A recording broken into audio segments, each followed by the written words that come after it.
Let's rise to sing our first song.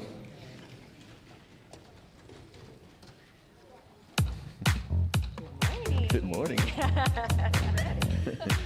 Good morning, everyone. All right, let's put our hands together.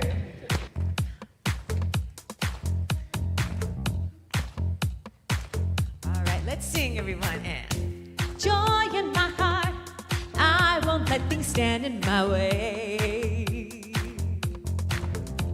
Love's in my soul, there's nothing that can ruin my day. I come alive, feel the spirit surging through me. That's right. I'm satisfied, everything is as it should be. And there's nothing in the world that I'll let hold me back. Divine love is my guide and I'm on the right track. I cast away all fear, I know that I'll succeed. I know without a doubt I have everything I need. Joy's in my heart, I won't let things stand in my way. Love's in my soul, there's nothing that can ruin my day. I come alive, feel the spirit surging through me. I'm satisfied, everything is as it should be. And there's nothing in my world that I'll let hold me back. Divine love is my guide and I'm on the right track. I cast away all fear, I know that I'll succeed. I know without a doubt I have everything I need. One more time, everyone. 'Cause joy's in my heart, I won't let things stand in my way. Love's in my soul, there's nothing that can ruin my day. I'm satisfied, feel the spirit surging through me. I'm satisfied, everything is as it should be. Yeah. Yes, yes. Thank you all so much for being here and lifting your voices this morning. I'm Reverend Gregory Toole, and I welcome you to the Redondo Beach Center for Spiritual Living, those of you who are in person here, as well as those of you who are online on YouTube. Thank you so much. We like your comments as well and your likes on YouTube, so thanks for joining us. And thanks to all of you for bringing your presence right here in the sanctuary, where we come together to lift each other up, to know a greater truth about each other. Yes? What's the greater truth you know about each other? Love and life is good. Yeah, I like it. And everything, as we just sung, everything is as it should be. Everything is in perfect divine order, and we are empowered to create our experience. That's good stuff. Thank you so much for being here. Reverend Catherine McKinney is going to do our announcements today.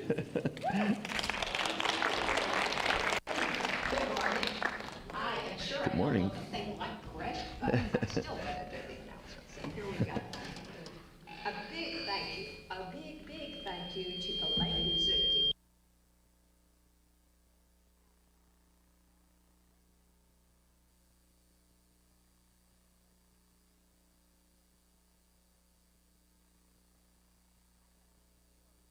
some of the things that you bought there. It was really, I couldn't believe the variety and all of the things that were happening. Thank you for coming and thank you for buying. They did such a great job with what they are doing, what they were aiming to do in creating that event. Now, you're also invited, there may be even something in your program. If there's not, there's something at the desk that'll allow you to dedicate a poinsettia, which are coming soon, in honor of or in memory of someone that you know. And quite frankly, sometimes people just make them for themselves, and so you can do that too. There's so many beautiful, they make this platform look so wonderful, so it's so nice to say, I did one of those. So I recommend doing it. I do it every year, and I really enjoy having the poinsettias. And we can pick up poinsettias after the Christmas Eve service on, guess what, Christmas Eve. So you can do that on that particular day after we have done them. The forms, again, are at the front desk. Now, what we have coming up this week is our first ever vegan potluck. Now, how many of you are planning on doing this? I think it's on Thursday, the 19th. I think this is going to really be cool. It doesn't matter whether you're a vegan or not. You just come and partake, and you can find a vegan dish, shop and have it ready-made if you have to, but it will just be, potlucks are just fun anyway. So that's going to be on Thursday, and check on a flyer out there if you need any help with the food and that sort of thing. Now, we've got two things coming up that we want to let you know about. Flyers for both of them are out there on that table. First of all, Reverend Valerie is doing a certified hypnosis class, and that's happening. And then there is a workshop after service on December the 29th that both Reverend Valerie and Reverend Mary are going to be doing. It's an end of the year type workshop. It's really very well attended, so have that on your calendar to do on the 29th of December. There's also In Spirit Speaks, and there's many other things. We also do not have a drumming circle next Sunday on the 22nd of December. Our main door and part of our foyer are continuing to be closed for the next few weeks. So you use the door right there on Nob Hill and use the one back behind Richelieu Hall. Those are the ways to come in and out. And so we are also using our restroom facilities at these wonderful trailers that are outside. These are not porta potties. These are very nice facilities. And thanking Grant for doing such a good job and making this easy for us to do it. We still have to go outside, but it really is the best way to do this for this period of time. Also, mark your calendar for our Christmas Eve service. It's on it's on December the 24th, and we are also going to have a candlelight service. I'm sure we have a flyer about that, and childcare is going to be available. We really want, let's pack this thing the way we have done in the past. It's a wonderful service, so come and join us. Please remember, as you're coming or as you're shopping at the grocery store, to pick up an extra can or two of goods. We do share this food with neighborhood people in need. And so this is a great way to just do a little bit here and there that adds up to a great deal of giving for the people who are receiving it. So thank you for considering that for yourself. Now, if you would like prayer in your life today, or other times, but especially today, we will have a prayer circle here by the piano as I'm gesturing with my head. And we also have practitioners available. They're available here, and they will be wearing their prayer shawl, their stole, and know that when they're wearing that, they're ready to do prayer for you. So please ask.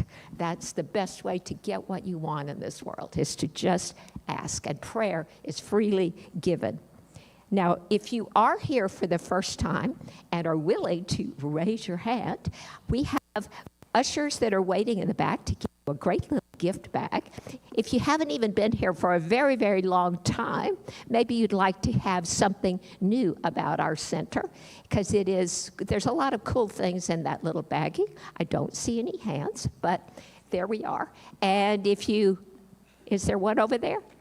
Yes. It seems like we have someone to raise their hand almost every week, and that's so wonderful. Thank you for doing that, for raising your hand. Now, we also have things on the table that are of use to you, part of welcome things, and if you didn't want to raise your hand, I think you could ask for one at the desk. So let's just take a breath. I've tried to be going really fast and not make this long, but it's now time to slow down. This is the time for leading into our invocation. And so if you take a breath and allow the wonderful music that our musicians are going to share to help carry us through that time.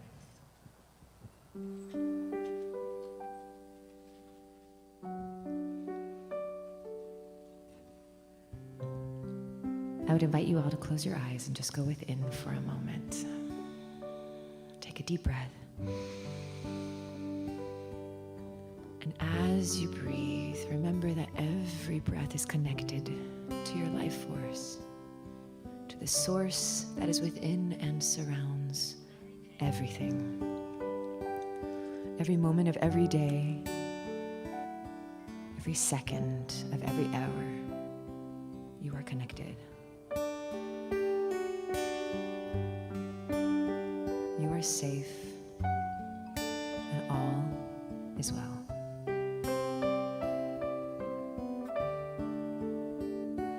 In this and every moment, I am safe, and all is well. In this and every moment, I am safe, and all is well.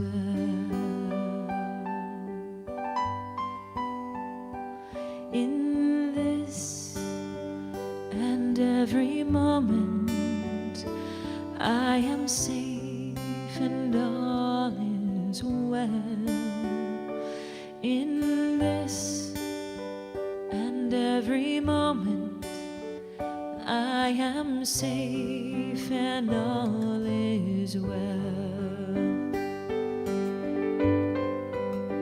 I am held, I am whole, I am surrendered to it all. When I trust and let go, then I know that all is well. All is well.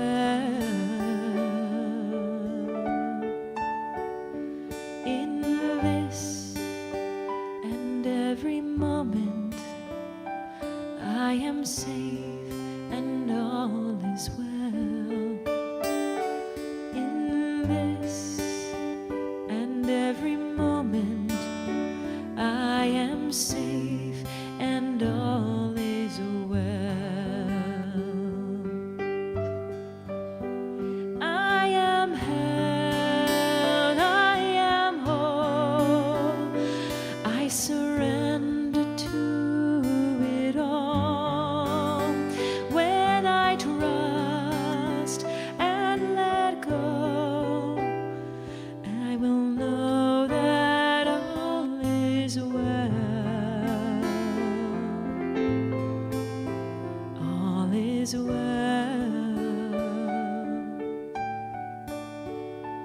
In this and every moment, I am safe, and all is well.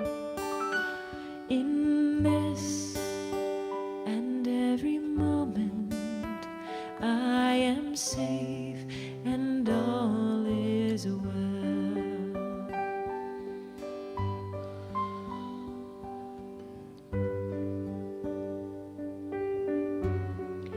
In this and every moment, I am safe, and all is well. For there is a presence and a power, and it is a power for good. It is the only power that there is. It is the only presence there is, the only life that there is.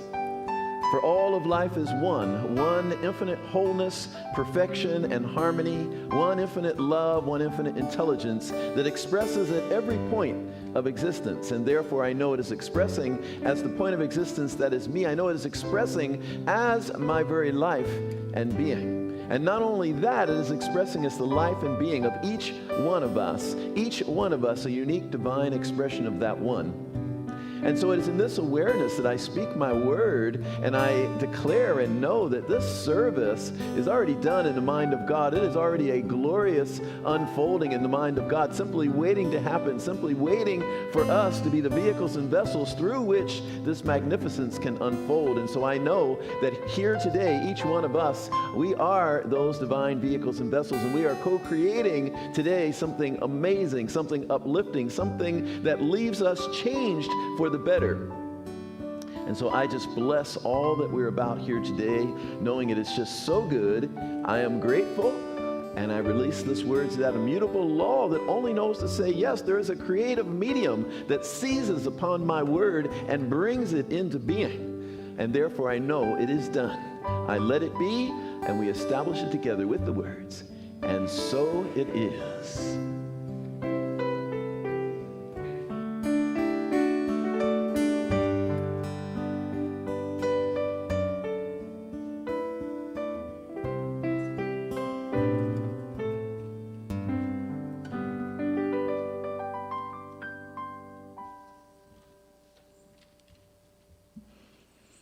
Good morning.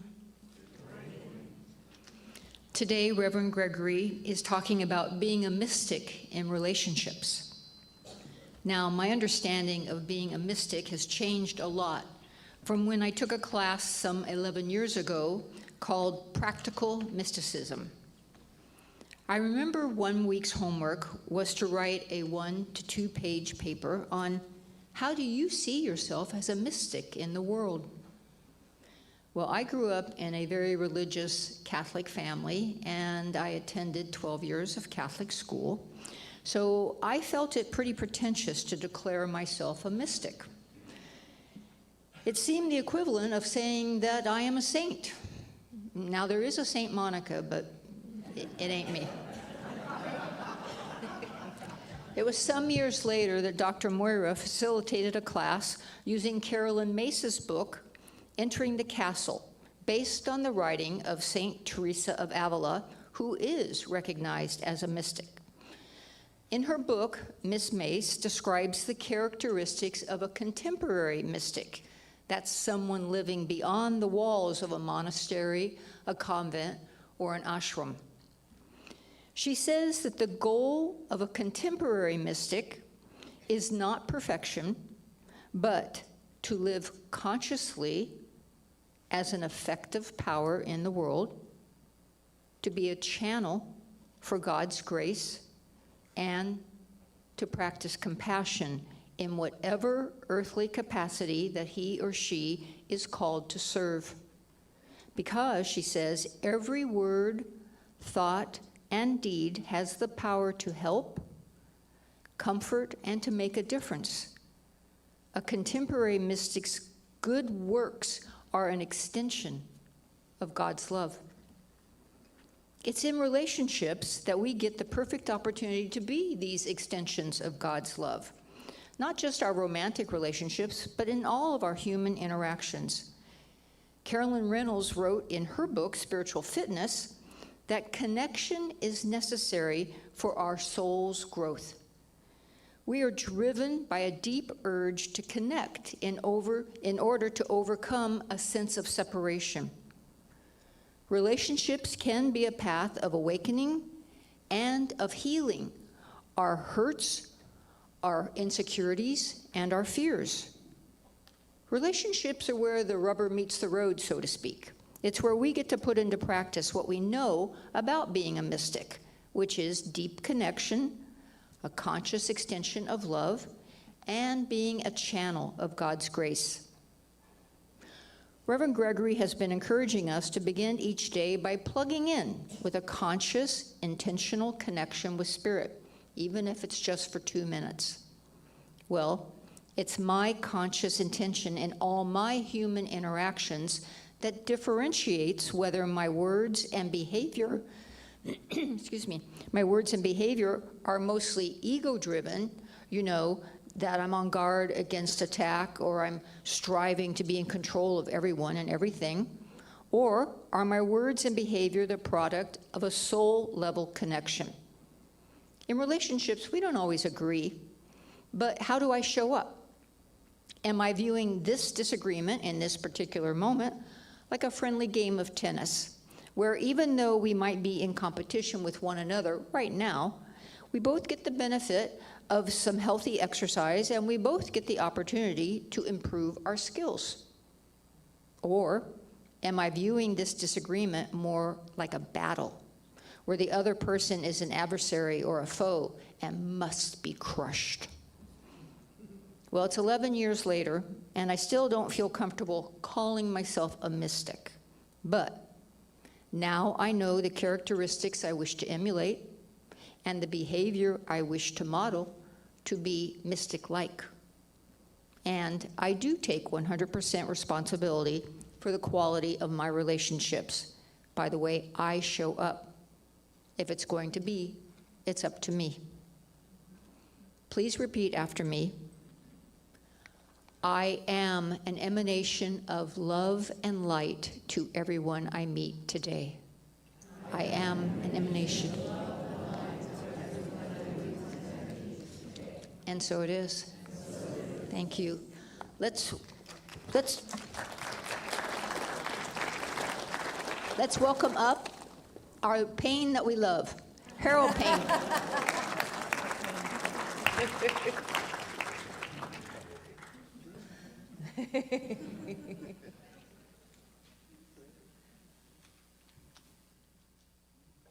Always a pleasure to be here.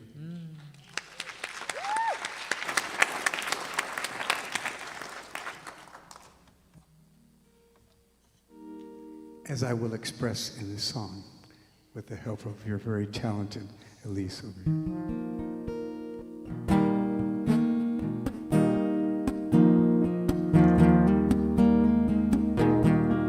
We come together, it's meant to be. In this moment, this point of destiny, we've got each other's backs, walk in each other's shoes. These are my people, my brothers, my sisters, the family I choose. This is my tribe. This is my tribe. This is where I thrive, where I come alive. This is my tribe. We're all on a journey, but it feels like home. Wherever we go, we know that we're not alone. We share our burdens, lift each other up, there for each other, bonded forever, no matter what. Oh, this is my tribe. This is my tribe. This is where I thrive, I come alive. This is my tribe. Every step I take, every move I make, you're there by my side through the lows and the highs. This is my tribe. Oh, and after all is said and done, I know that you will be the ones I carry with me always in my heart.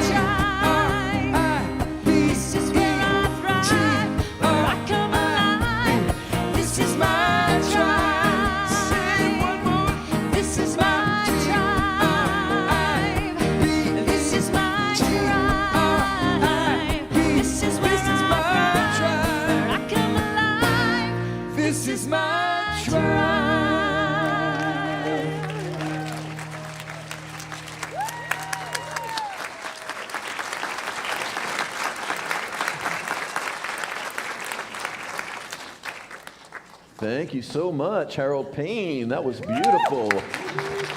Beautiful. Love it, love it, love it. Thank you, Elise, for accompanying. Thank you to Jean-Louis for accompanying earlier there. So good to see everyone. How's everyone doing today? Great, excellent. Is everyone like in the holiday spirit? That's a little lukewarm there. I met someone out in the world, not in here, but someone out in the world this week that reminded me of the character Eeyore on Winnie the Pooh. You don't remember Eeyore? And I think Eeyore is such a cute character, even though he's got such a negative, and I just remembered a few lines from Eeyore where he was saying, he would say like, good morning, if it is a good morning, which I doubt it is. Or it would say, some can, some can't. I can't. And what was the other one? I had one more. Let's see what the other one was. We got to start on this note to kind of open up to like, okay, now here's what it looks like to be empowered here. We start with Eeyore. Eeyore said, it could be worse. Not sure how, but it could be.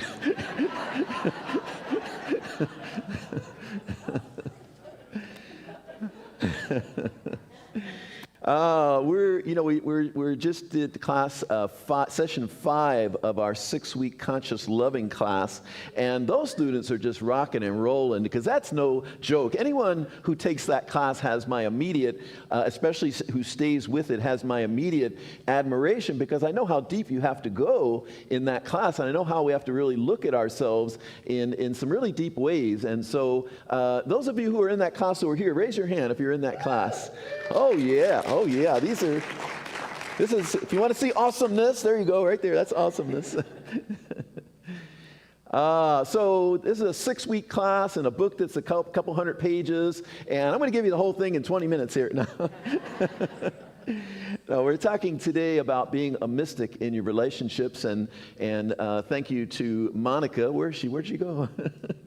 Thank you to Monica. She can't hear me, but thank you to, there she is in the back. Thank you, Monica, for that wonderful little mini lesson that we got this morning. That was so perfect about what it is to be a mystic, and I think you are a mystic. I think we are all mystics because to me a mystic is one who can directly access truth.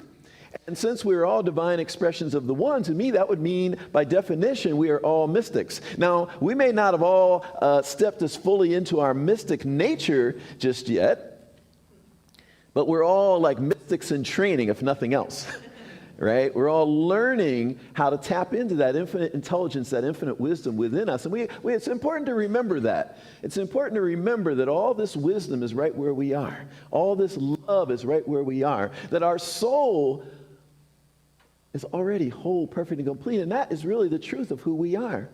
Yes? So to me, being a mystic in our relationships is really being in our Christ nature, which Christ is, in Science of Mind, we don't teach Christ as the last name of Jesus. We teach the Christ as the highest potentiality in every being, our highest nature as the divine expression of God, of the one. Yes? Yeah, this is what we practice and teach in Science of Mind here. So in our relationships, if we're going to be a mystic in our relationships, then we want to be doing our spiritual practice. How many of you did your at least 2 minutes every day this week? All right, many of you got your hands up. Plugging in, as Monica said, right? We got to plug in the morning so that we can be a mystic in our relationship, so that we can see the highest truth. So one of the things that we want to see is that for ourselves, I am a divine expression of God. I am the infinitude of love right here, right now. Right? So this is what you're getting. See, when you meet someone, or when you're in your partnership with someone, or if your partner's here right now, you can turn to them and say, do you know that I am the infinitude of love? This is what you're getting here. Right? This is what you're getting, right? That to be a mystic in our relationships means that people would experience something different than they do out there in the world. right? They would experience something different. Isn't that a reasonable expectation, right? If we're these powerful beings on a spiritual journey, then our partners and friends and people we relate with should be able to expect something different. Not all the time.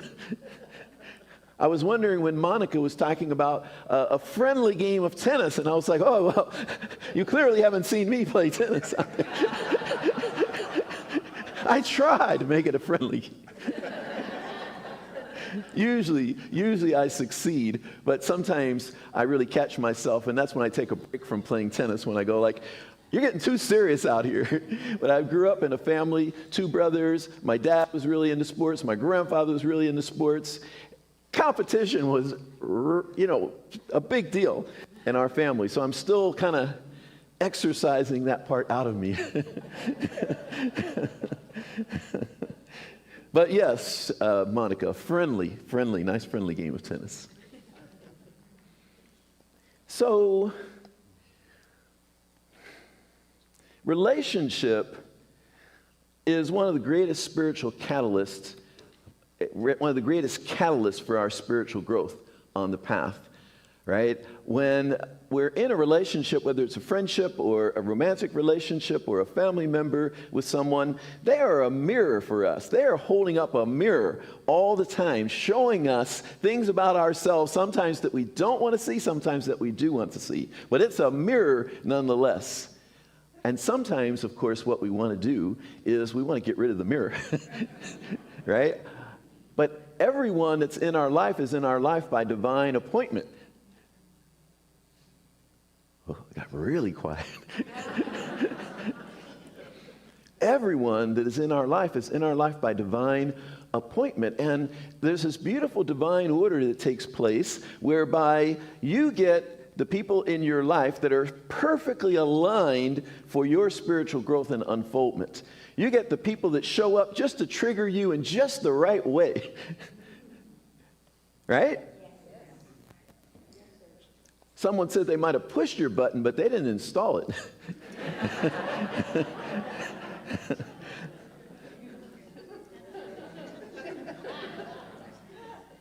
So one of the reasons why we can own our reactions with people, we can own what is going on with us, not necessarily own their actions and what they've done, but we can own what's coming up for us is because it's coming up in us. It's originating in us. It comes up from somewhere in our being, and then it comes forward when we have a reaction. So the conscious way to be in these relationships is, and it's very science of mind, right? This is the Conscious Loving book, but it's also very science of mind. One of the commitments we have is a commitment that I take 100% responsibility for the outcomes in my life, for my experience. I take 100% responsibility for my experience. 100%.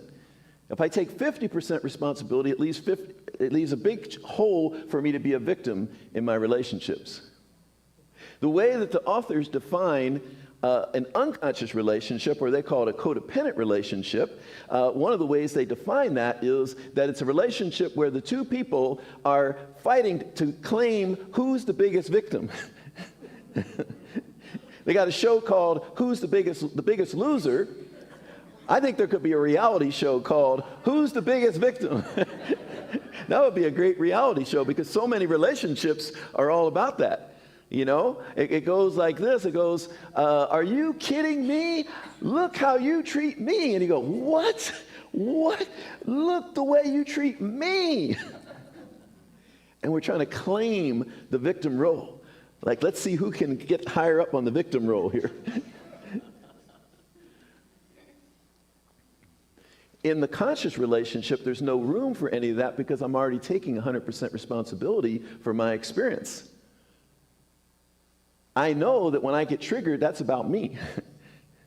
So in a conscious relationship, each person is owning their part.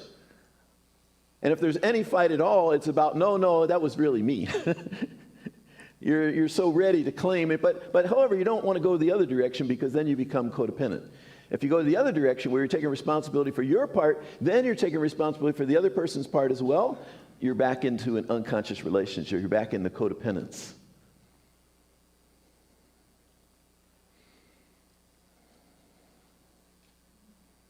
So we're taking 100% responsibility for our part. When there's a conflict, it's not about who's right and who's wrong.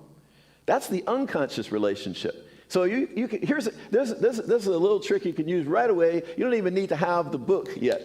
You can just know if you're in the conversation about who's right and who's wrong, right? You're sitting there going, no, you're wrong, I'm right. No, you're wrong, I'm right. You're on the unconscious ground. It's quiet because everyone's like, well, that's how all my arguments go. What are you talking about? How else would they go? But the conscious way is that what we're talking about when there's a conflict, we're talking about feelings, needs, and wants. Does anyone remember that little thing? Who's got the little thing down? There you go. Mark got it. See, one person. If I can change one person's life.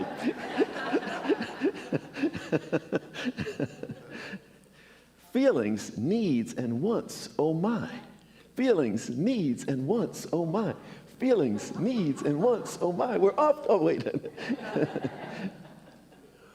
In the conscious relationship, we're not talking about who's right and who's wrong. Because no one's right and no one's wrong. When did you ever get closer to another person by proving you were right? When did anyone ever say to you, you are so right, boy, just give me a hug. I love you so much because you're so right.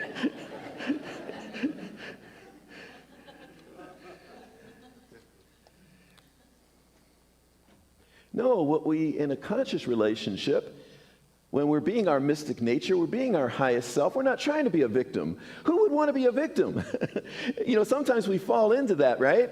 But if you think about it, it's not a very attractive role. It's not a very attractive role.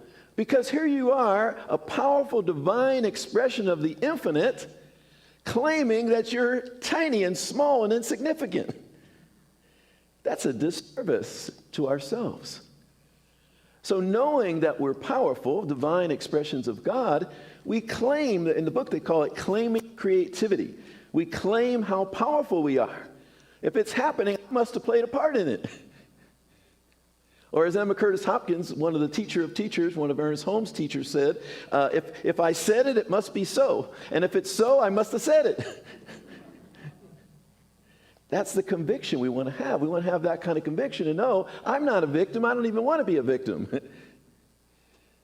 I'm creating so much of my experience, and we're co-creating in a relationship. We're co-creating that experience. Each person is playing a part. So in a conscious relationship, when there's a conflict, we're just simply talking about what we need. A conflict just means someone's not getting what they need, or someone's not getting what they want, or someone values something that's important to them, and somehow that's not being honored. And so we don't talk about you're wrong, and you're this, and you're that. We talk about this is how I'm feeling because I need such and such, or because such and such is important to me. Can you feel the difference in that? I had an example that I shared in the class where someone I was in a relationship with, let's just say to me, her foot was very heavy on the gas pedal in the car.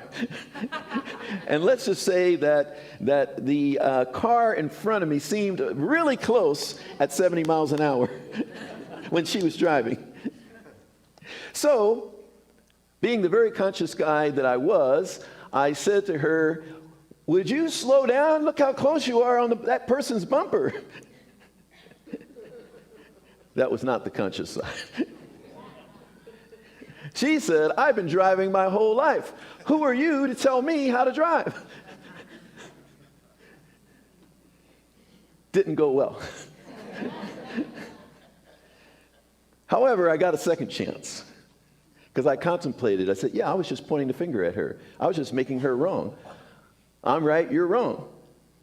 I know how to drive right. I know how to drive properly. And I had the evidence, right? Look, here's the DMV right here. It says right here, so many car lengths for her. Obviously, I'm right. You all agree with me, right? the thing about when we're in that unconscious space, we can find other unconscious people to join in, right? We go like, look, I got the evidence. Oh, yeah, you're right. She's wrong. He's wrong. She's wrong. He's wrong. Doesn't get us anywhere. And it's not even really true, because everyone's right from how they're seeing it. She's right. She never got in an accident.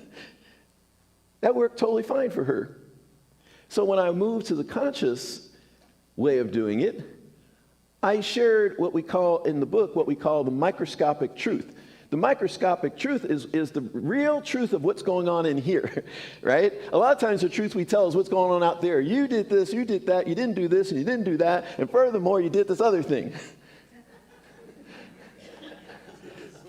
And tomorrow I'll tell you about some other things. I'm not even going to get with that today.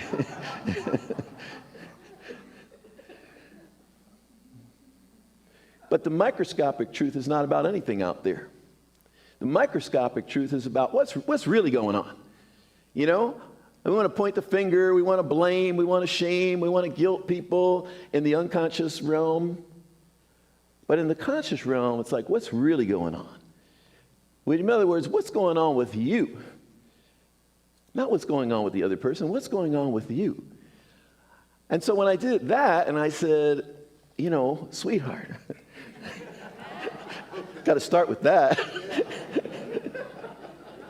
I love you. I'm sitting here feeling really anxious as you're driving, because I'm not used to driving as close to the cars in front of me. And I'm just feeling really anxious the whole time that you're driving. That's the truth. We call it the way you know it's the truth is it's inarguable, right? Like no one could come back and say, no, you're not feeling anxious. Yeah, I am. It's the inarguable truth. It's the real reality of my internal experience. To which she replied, I am so sorry. I had no idea you were feeling that anxious. So it was a real connection. It actually brought us closer as opposed to pushing us away. The right and the wrong is not even true anyway. That's not really what's going on. We say that you're never upset for the reason you think you are. You're almost never, they say, you're almost never upset for the reason you think you are. Because the reason we think we are is because of what happened out there, what someone said or what someone did. But the reason we're really upset is because of something that got triggered in here. Some need we're having, or maybe even some unhealed part of ourselves in here that got triggered. So on the conscious path, we don't fall into that victim role. On the conscious path, we really look within. That's the first step we take when something is up for us on the conscious path, rather than look out there and figure out who to blame. Which one? Let's see. There's lots of people out here. I could blame someone for this thing. Instead, we look within and we claim our power. We know that if something's going on out there, it must be connected to something going on in here. One of the things they say in the book, which is also something totally science of mind that Ernest Holmes would say, is they said that the experience you're having is the one you're supposed to be having. The experience you're having is the one you're supposed to be having. Take a breath on that one, right? Because someone probably has an experience where they're like, oh no, that's definitely not the experience I'm supposed to be having. But when we realize how powerful we are and we're creating our reality, and we realize that we're creating at all these different levels, we're creating a lot of what we're creating is at the unconscious level, right? We're not necessarily consciously creating all of this, but if we're feeling, for example, unworthy, that's going to create some things. Like, let's say deep down we feel unworthy, that's going to create some experiences for us. You know, suddenly all these people are showing up, they're not treating us well, they give us short shrift all the time. And we're like, these people are lousy people. Why do I keep attracting these jerks? But if we were to look within, we go, oh, how do I treat me? How do I treat me? And we see that we don't feel worthy. And we start to work at that level instead of out there trying to fix everyone else, change everyone else, get upset with everyone else, blame everyone else. We claim our power. And we look within at that space. Oh, this is what's going on in me. So we claim our power. We claim our creativity. I don't know about you, but I would much rather be empowered myself. There's nothing attractive to me about, because if it is out there, then I am totally not empowered at all. The good news is it isn't out there. We're like creating our own experience. So we attract to us the absolute perfect people and circumstances for our spiritual evolution. That person that agitates the heck out of us, we called them in. We called them in. That person that triggers us in a particular way, we called them in.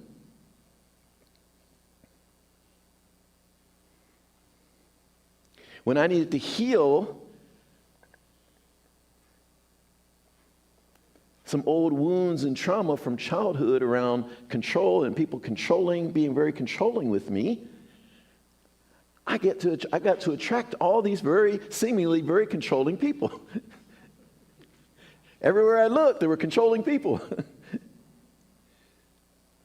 Until I didn't look anymore for that. Until I dismantled the trigger in there, whereby I realized no one really can control me. Can anyone really control me? No one can really control me. So I've given my power away. When I began to take that power back, suddenly all the controlling people in the world went away. Where did they all go?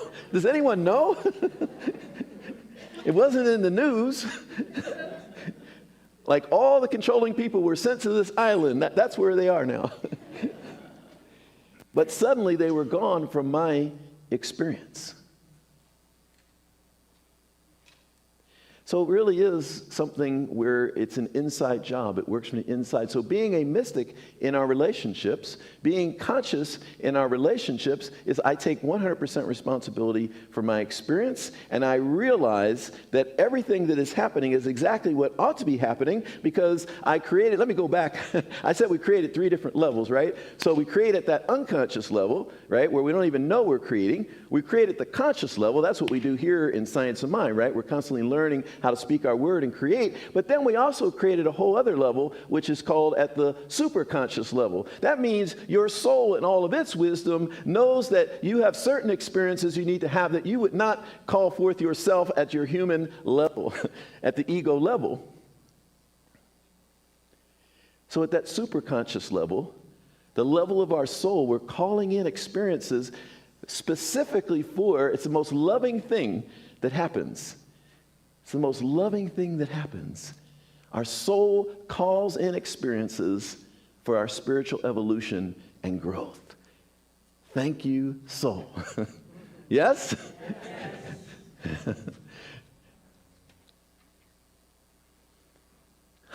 So the invitation today, well, let me add one last thing. Because the last commitment that we make in the Conscious Loving class is to have a good time in our relationship. So I don't want to forget that part, right? Because everything I've laid out so far, you're like, oh, wow, I don't know about this conscious relationship stuff. That sounds like a lot of work.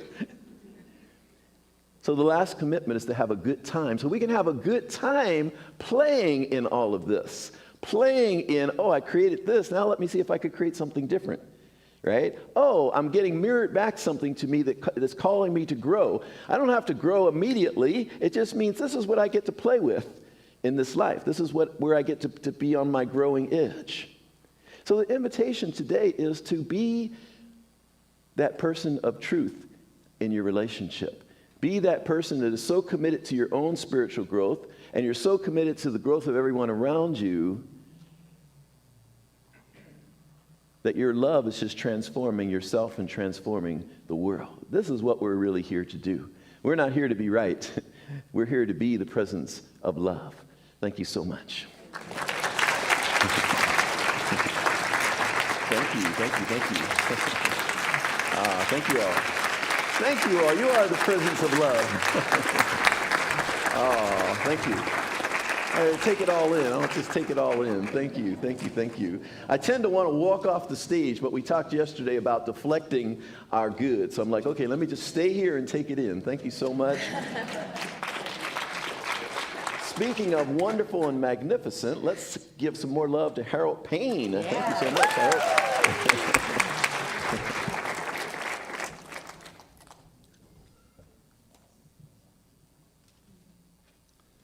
This is kind of a little more light-hearted song that I've done several Christmas seasons here. We're all mystics in training if we accept that role with our presence, even if we don't give away presents, like that guy in the North Pole. Oh, it's Christmas in Redondo, where there's sand instead of snow, and the lights shine from the condos, from the ocean down below. Rollerbladers, cyclists, and skateboarders agree they all can share the bike path in peaceful harmony. Oh, California in the distance, Catalina in the distance, I'm sure to send away all the shoppers in the village, fill the boutiques and the cafes, deck the halls with volleyballs and seaweed wreaths, and sit and watch the Yuletide rolling down on the beach. Oh, it's Christmas in Redondo, where the harbor is king, and the surfers and the big waves on their boards and in the dreams. The children at the water's edge with castles in the sand, in hopes that Santa's sleigh will make a detour to the stand.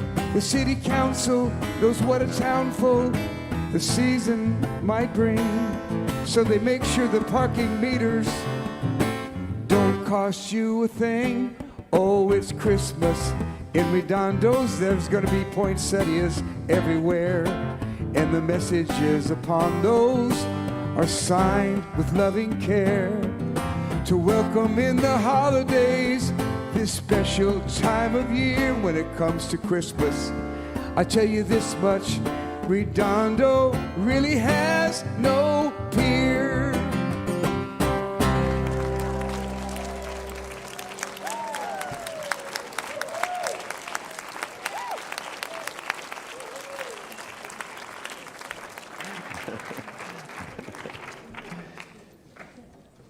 When I was looking at the songs, you know, Elise and I are always talking about what songs we're going to do, and Elise mentioned that Harold might do this song, and I said, oh yeah, you got to do that. That sounds great. That sounds like fun.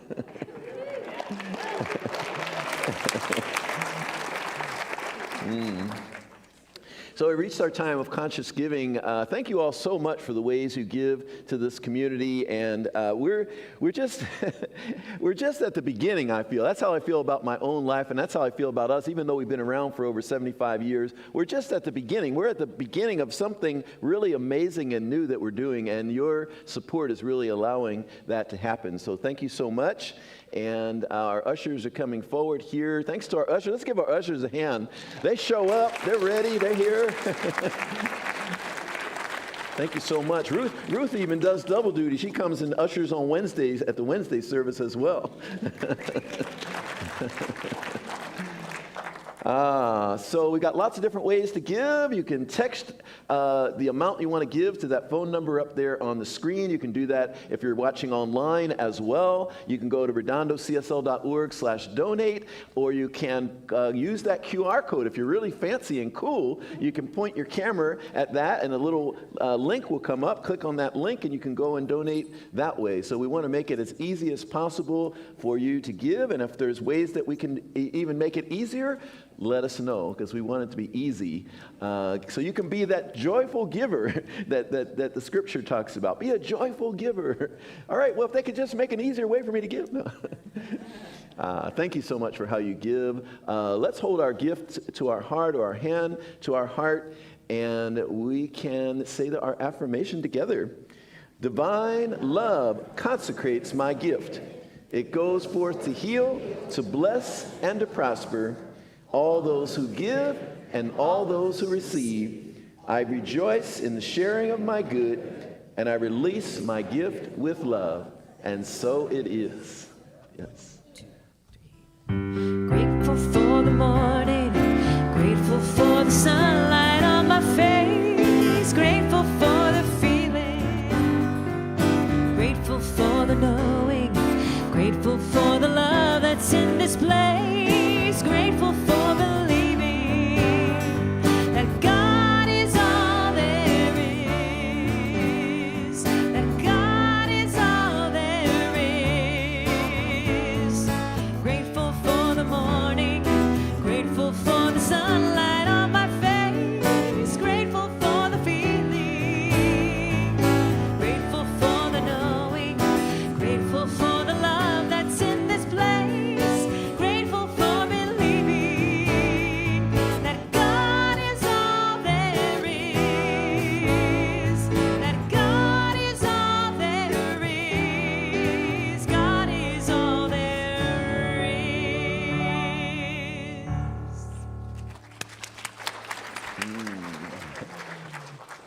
Thank you, Elise Carver, and thank you to Jean-Louis. Let's stand and let's affirm some truth here together. Let's be in our mystic nature. Let's be in our mystic nature here and declare some truth. Let's start off by just knowing together. Let's say this together. I am a unique way that God is happening.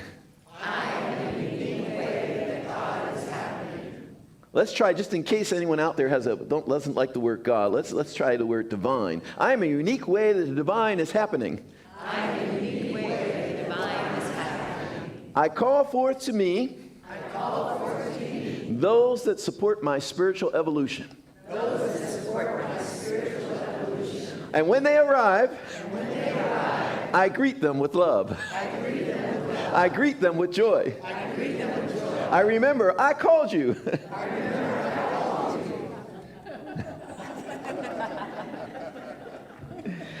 I call forth those who support my growth in the most gentle way.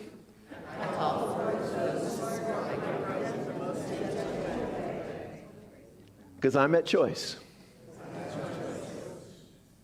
So I choose love. I choose gentleness. I choose grace. I choose to grow. And so it is. Thank you, thank you. All right, let's join hands if you're comfortable. We'll sing the peace song. I'm going to invite the ministers and practitioners to come up here on the stage with me.